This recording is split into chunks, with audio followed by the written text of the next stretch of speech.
warahmatullahi wabarakatuh. Perkenalkan, nama saya Muhammad Kafa Benesia. Pada kesempatan kali ini saya akan mewawancarai ibu kantin.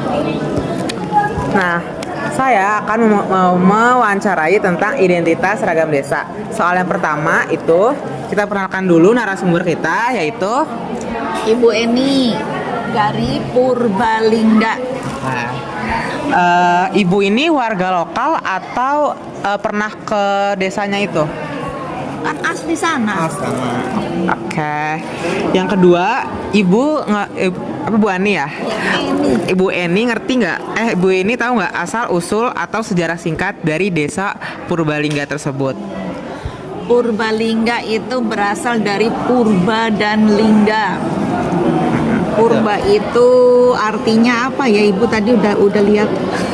Sebentar. Oke. Tunggu. Tadi ibu udah nih.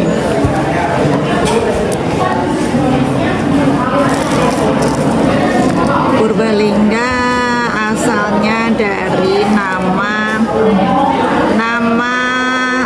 purba dan lingga. Purba itu kunci atau dahulu, jamak dulu. Lingga itu lambang atau arca.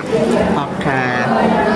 Ke soal selanjutnya, Bu Eni tahu nggak kondisi sosial dari masyarakat desa di Purbalingga? Yang pertama tuh sosial budayanya. Bu Eni tahu nggak? Sosial budayanya kan kita orang Jawa, jadi ya pakai Jawa, pakai adat. Enggak, maksudnya sosial budayanya ya menganut Jawa. Kehidupan bermasyarakatnya di desa tersebut kayak gimana? Bagus sih ya, gotong royong, terus apa sih? Itu saling tolong menolong. Kalau adat istiadat di desa tersebut ada atau enggak? Adat istiadat ada, tapi nggak tahu ya sekarang masih dipakai atau enggak gitu. Oh, dulu dipakai. Ya, dulu misalnya kalau orang mau menikah, nikahin itu nggak boleh nanggap apa tuh, wayang. Wayang. Wayang, nggak ngerti nggak wayang? Ya, yang tradisional itu ya. Ya, yang gitu. itu karena memang nggak tahu, pokoknya nggak boleh aja gitu nanggapnya. Lanjut, kondisi geografis di Dongkal tuh gimana? Apakah dingin, panas, atau gimana? Dongkal itu menurut gue netral sih. Kalau misalnya yang lainnya lagi musim panas, Dongkal juga lagi musim panas. Jadi dia nggak dataran tinggi, tapi kan dia maksudnya nggak dataran rendah juga deh. Soalnya dia nggak bukan termasuk kawasan banjir. Oke, namanya dia kering ya, panas. Iya, bisa dibilang. Soal nomor 5, apakah desa tersebut terdapat mitos atau kepercayaan yang sampai sekarang tuh kadang masih ada gitu? Dulu itu situ Pondok Jagung, kalau kalian tahu, itu dulu namanya Rawakutuk. Dan di Rawakutuk itu pernah ada mitos, ada buaya putih yang katanya itu tuh sebenarnya siluman. Padahal nggak tahu sih aslinya gimana, atau mungkin emang nggak ada tapi dibikin ada. Itu dulu ada mitosnya. Terus juga ada kambing keramat Dongkal. Itu kenapa tuh? Itu dipercaya sama masyarakat Dongkal sekitar gue waktu itu. Itu kambing kayak punya sepuh di Dongkal, jadi nggak boleh dimacem-macemin. Jadi kalau dia misalnya berak di halaman rumah, jangan diomelin. Kalau kencing di situ jangan diomelin gitu. Kita harus hormat kambing keramat itu. Gitu dulu wawancara dari kami. Wassalamualaikum warahmatullahi wabarakatuh. Makasih Adel. Ya, assalamualaikum warahmatullahi wabarakatuh. Saya Firgi Sudirvi ingin menanyakan ke narasumber identitas ragam desa. Jadi saya dengan siapa? Saya Fatih Abi Fajar. Oke, kampung Anda berada di mana? Sebenarnya bukan kampung, cuman saya pernah ada pengalaman lah di kampung namanya Tanjung Lesung. Oke, bagaimana sih asal-usul sejarah di Tanjung Lesung itu gimana? Kalau masalah asal-usul sama sejarah sih saya kurang tahu ya, soalnya kan hanya pengalaman doang. Jadi kalau misalkan nanya tentang sejarah kurang tahu saya. Kurang tahu. Oke, sosialnya di sana budayanya itu gimana? Sosial budayanya tuh benar-benar orang-orangnya tuh yang termasuk ramah. Cuman ya karena mereka tuh termasuknya ke suku Baduy yang lumayan pedalaman, jadi mereka tuh kalau ke orang baru ya lumayan tertutup lah bisa dibilang. Untuk adat istiadatnya gimana di sana? Adat, kalau misalkan masalah adat ya karena saya tuh pengalamannya cuma beberapa hari doang jadi kurang tahu tentang adat tuh. Oke. Ada gak sih peraturan-peraturan di sana gitu, peraturan-peraturan desanya? Balik lagi, saya karena beberapa hari doang di sana tuh jadi peraturan kurang tahu jadinya. Karena cuma beberapa hari doang di sana tuh. Oke. Lanjut. Bagaimana kondisi geografi di sana? Kondisi geografis di sana baik lagi karena itu namanya Tanjung Lesung. Mereka itu tuh di ya Tanjung ya, semenanjung. Yeah. Jadi pasti banyak banget tuh. Terus udaranya juga udara panas-panas laut lah bisa dibilang. Ada gak sih mitos di sana gitu, kepercayaan atau cerita rakyat di sana? Mitos, kalau masalah mitos tuh mungkin ya bisa dibilang tentang cerita-cerita tentang babi ngepet doang. Cuman itu nggak tahu bener enggaknya. Soalnya mendengarnya doang ya, pendengar doang. Babi ngepet. Iya. Oke. Apa hal positif dan negatif yang Ibu dapat di sana? Hal positifnya enak tinggal di desa gitu ya, masih asri, masih banyak sawah-sawah, kelihatan gunung.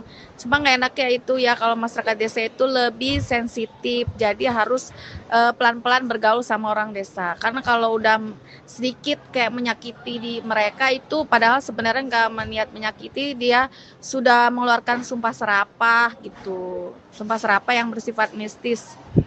Serem juga ya. Terus terakhir, apakah anak Gen Z nih cocok tinggal di desa? Oh nggak cocok. Tapi kalau dia mau suka mengeksplor tempat yang seperti itu ya, suka pecinta alam itu bagus kayak gitu, cocok banget kalau yang suka ya. Kalau yang modernisasi kayaknya nggak suka deh. Nggak suka. Oke, sekian dari saya Firgis Dirvi. Assalamualaikum warahmatullahi wabarakatuh. Assalamualaikum, nama aku Nora Elvira, Nova Ferida. Aku ada tugas untuk identitas ragam desa Ibu. Nah, aku mau wawancara ke Ibu, boleh? Oke. Persilakan nama Ibu. Oke, nama Ibu Rini Wisdiawati. Kemudian Identitas Ibu dari desa mana? Ibu lahirnya di Jakarta sebenarnya. Cuma Ibu aslinya orang tua Ibu itu dari provinsi Jawa Tengah, kotanya Kebumen, desanya Karanganyar. Kalau aku mau nanya soalnya ya, bagaimana asal usul atau sejarah singkat desa tersebut menurut pengetahuan Ibu? Itu ada ceritanya tuh, seru juga sih sebenarnya. Jadi Ibu pernah dengar cerita dari orang-orang tua di sana, terus kemudian dari orang-orang saudara-saudara Ibu bahwa yang namanya desa Karanganyar dulunya tuh bukan desa, itu lahan kosong, pekarangan kosong.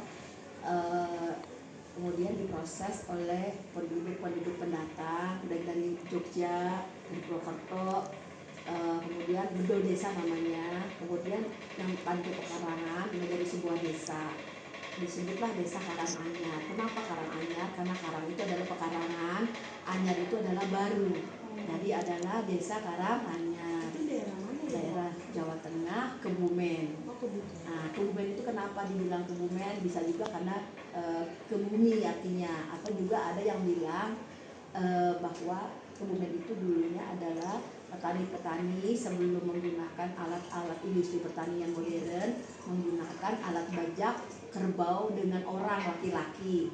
Makanya kerbau itu dibilangnya kebau, men itu kerbau, mennya laki-laki. Makanya semua petani-petani di sana dulu menggunakan bajak sawah atau alat penggembur sawah itu menggunakan kerbau, dan semua pegawainya adalah laki-laki. Apakah di desa tersebut banyak mitos kayak kepercayaan nggak boleh keluar malam lah ini gitu? Kalau itu tergantung kitanya sendiri ya, percaya apa enggaknya gitu. Apa aja hal negatif selama kamu tinggal di sana? Negatif dan positifnya. Negatif positifnya udaranya bersih, lingkungannya lumayan dan tenang ya, karena nggak terlalu banyak mobil motor yang lewat. Terus di situ negatifnya tuh jalanannya lumayan kayak ya agak pecah-pecah gitu kan karena di atas gunung ya. Kalau menurut kamu apakah Gen Z cocok tinggal di pedesaan? Cocok aja sih antara cocok dan gak cocoknya, soalnya kan kalau dicocoknya ya, kalau dicocoknya tuh kayak mereka bisa ke Danau Toba, jalan-jalan, terus ke patung, ya tahu kan patung yang di Sumatera Utara yang patung Yesus gitu. Iya sih. Terus yang negatifnya Gen Z tuh kayak nggak ada, pasti kan Gen Z sukanya main HP kan, banget juga dia. Terus kalau itu mereka lebih gak suka karena nggak ada internet dan itu semuanya bisa banget ya. Terima kasih ya. Oke, assalamualaikum warahmatullahi wabarakatuh. Jadi saya ini ingin mewawancarai salah satu narasumber teman saya. Perkenalkan nama Anda. Nama saya Muhammad Jelirawan, kelas 28. Oke, jadi saya ingin menanyakan kepada Anda. Apa tuh? Pertama itu apa asal usul atau sejarah desa Anda? Asal usulnya itu dia itu dari zaman kolonial Belanda karena dikenal itu desa pembuat sagu. Oke, lalu selanjutnya itu bagaimana kondisi sosial budaya desa Anda? Sosial budaya di sana itu dominan ke pertanian karena di sana punya lahan sawah yang tinggi. Oke, lalu bagaimana kondisi peraturan desa Anda? Nah, di sana hampir nggak ada peraturan sih, soalnya dia ngikutin zaman yang sekarang aja. Oke, paham saya. Lalu selanjutnya tuh bagaimana kondisi adat istiadat Anda? Nah, adat istiadat ya, paling di sana ada namanya tari seni apa gitu, nggak tahu. Nah, terus dia tuh menari di atas bambu, di tali di atas bambu gitu. Nah, selanjutnya gue nggak tahu. Oke. Lalu pertanyaan selanjutnya, bagaimana kondisi geografis di desa tersebut? Kondisi geografis sana banyak pegunungan, nah, sawah juga banyak. Oke. Terus pertanyaan selanjutnya, bagaimana kondisi geografis di desa tersebut? Kondisi geografisnya sekunder itu ada di daerah Dieng, udah pasti jelas itu dataran tinggi. Dia dekat dengan Gunung Sindoro sama Gunung Prau. Jadi saya lupa satu lagi gunung apa ya? Selamat apa ya? Saya lupa deh lagi. Salah Bogor. Salah Bogor. Saya mau Jawa Tengah. Jadinya itu daerah dataran tinggi dingin. Terus juga dia banyak konturnya itu lereng atau reliefnya itu miring. Dia banyak pertanian kentang sama karika. Jadi di sana itu bisa dibilang geografisnya itu pertanian, perkebunan, serta dataran tinggi. Terus pertanyaan selanjutnya, apakah di desa tersebut terdapat mitos atau kepercayaan atau cerita rakyat tertentu yang dipercaya oleh masyarakat setempat? Kalau secara spesifik saya mungkin cuma tahu tadi ya secara research aja. Jadi sana itu ada budaya anak gimbal. Kalau kamu lihat di reggae, gimbal itu gimana sih? Kritik ini ya. Kalau di sana tuh satu rambut tuh jadi satu gini. Kayak Elsa, kayak rambutnya Elsa gitu. Tapi itu gimbal.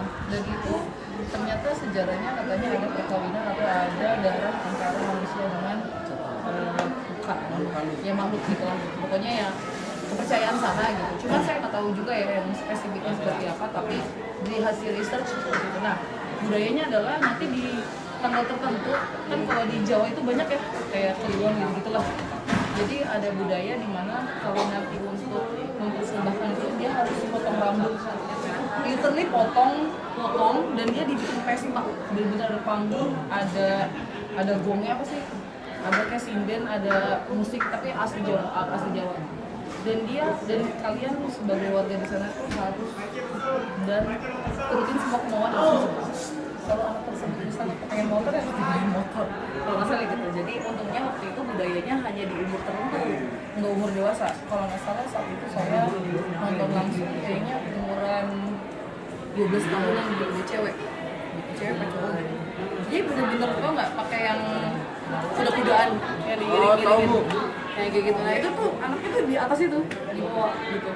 Intinya dispesialkan dan memang sangat spesial karena itu sebagai kunci. Kan di daerah Jawa itu kan banyak ya ahli kunci, kepercayaan gitu. Ya nggak apa-apa, itu kan cuma tradisi. Cuma yang saya dapatkan seperti itu selama saya di sana. sekian pertanyaan dari saya, Ibu Ipat. Terima kasih untuk sudah menjawab pertanyaan saya.